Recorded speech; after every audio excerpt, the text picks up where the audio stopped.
Democratic Party, especially in Michigan, has no rudder. They've lost their way. I mean, you're sitting on an issue like the Flint water crisis. That should be front and center. And the people that are in Lansing that you're running against are a part of that. You need to be taking that ball and running with it. Absolutely. Instead of ignoring it. They're running away from it. Let's go to Glenn. Glenn has a question or comment. Hello, gentlemen. How are you? We're good. Yeah, you know what, man, I tell you, right now, there's nobody believes in democracy more than I do. And to go out and vote and make your vote count more than I do. But I'm looking at a big white elephant in the room that nobody talks about next year in the winter in this clerk's office. How many times are we going to allow our vote to get thrown away,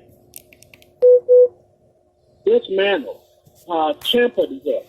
And how can we even seriously talk about getting someone to the poll and voting when we know that this clerk's office has no integrity whatsoever? It's like the fox watching the hen house. And all of a sudden you wake up one morning and all your chickens are gone, and you don't worry about what happened, but you go and buy more chickens the next day.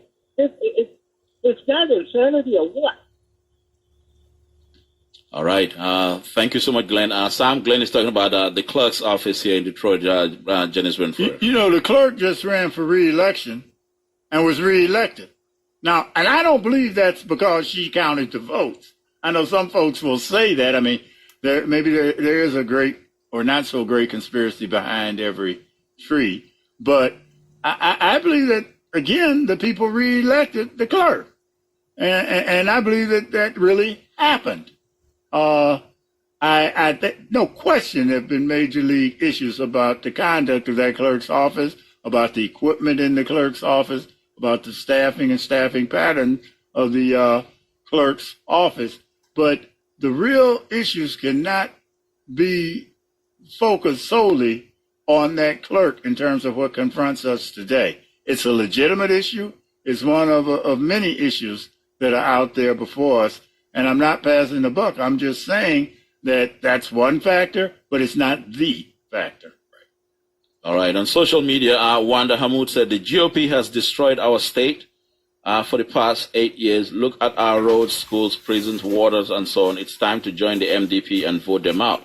But the MDP got to offer people something, Wanda. Right. It has to be able to articulate what the issues are. Yeah.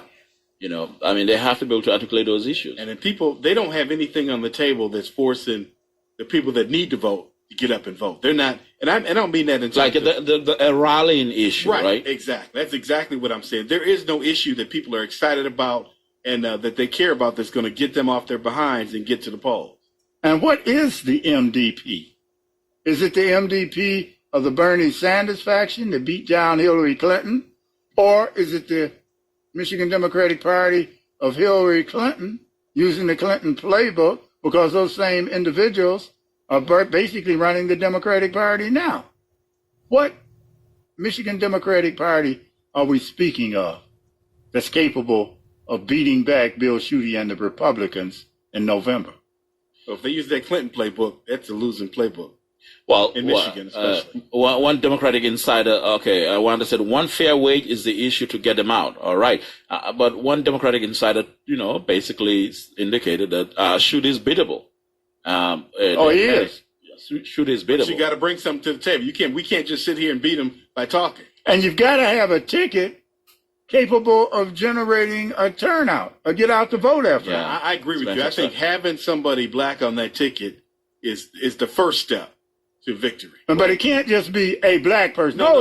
It got to be a black person who brings a lot. You need somebody on that ticket that people can get behind. That is true. Well, that's why I talk in terms of Sheldon Neely out of Flint. Now, Benny Napoleon out of Detroit has a lot of political weight in Detroit, but he will not highlight the deficiencies of Snyder and 8 years of Republicanism, including Bill Schuette, the last 8 years, the way that the failures of this Republican administration and Bill Schuette manifest itself with a Sheldon Neely on the ticket, where you can't help but look at Flint over and over. I think you need an African-American male who has a deep political experience, and who brings a lot of heft to the ticket, who actually makes the ticket stronger.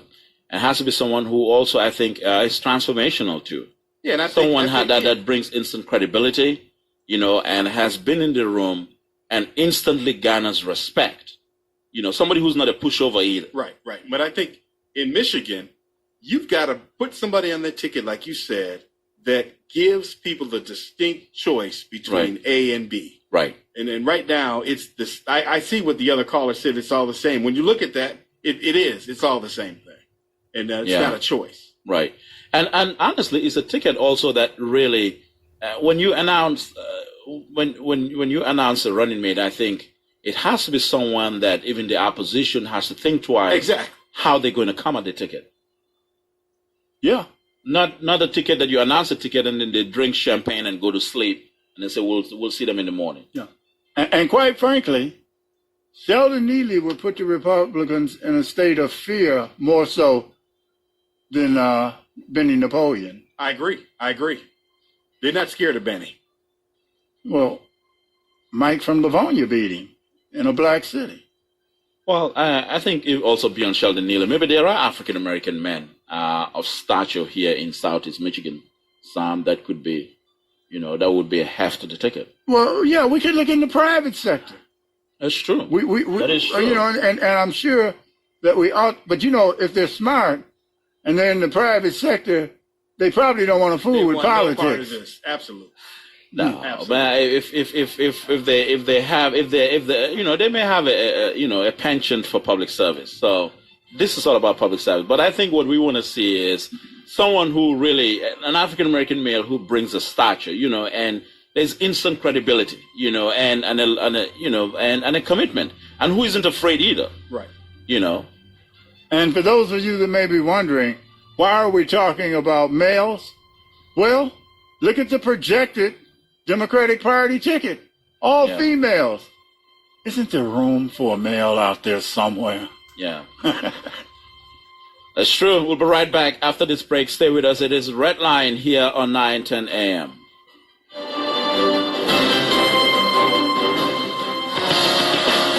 Every weeknight at 9 p.m. is something new and something fresh.